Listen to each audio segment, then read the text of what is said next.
प्रत्येकाचं हृदय पिळवटून टाकणारी घटना नसरापूरमध्ये घडली. घडलेल्या घटनेचा निषेध, त्या बाळाला भावपूर्ण श्रद्धांजली. आरोपी कांबळे आई म्हणून त्याची जात शोधणाऱ्यांनो, कांबळे, जाधव, भोसले, गायकवाड, सूर्यवंशी, अडसूळ, खरात, थोरात, अमुक आणि तमुक साऱ्या आडनावाची लोक साऱ्या जातींमध्ये आहेत. म्हणून आडनावरून जात शोधणाऱ्यांनो, तो कांबळे आमचा नाही. कारण कांबळे आडनाव असणारी महाराष्ट्रामध्ये जवळजवळ 60 ते 70 जाती आहेत.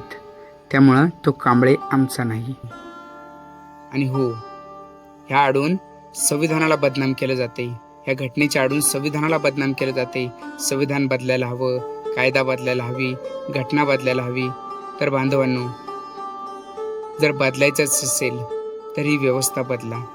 कारण बाबासाहेब आंबेडकरांना ज्यावेळेस संविधान दिलं त्याच वेळेस सांगितलं होतं की मी भारतीय राज्यघटना सुपूर्द करत आहे, पण ती चालवणारी लोक जर चांगली असतील तर संविधान चांगलं म्हणून पुढे येईल, आणि ती चालवणारी लोक जर चांगली नसतील तर संविधान चांगलं म्हणून कधीच पुढे येणार नाही.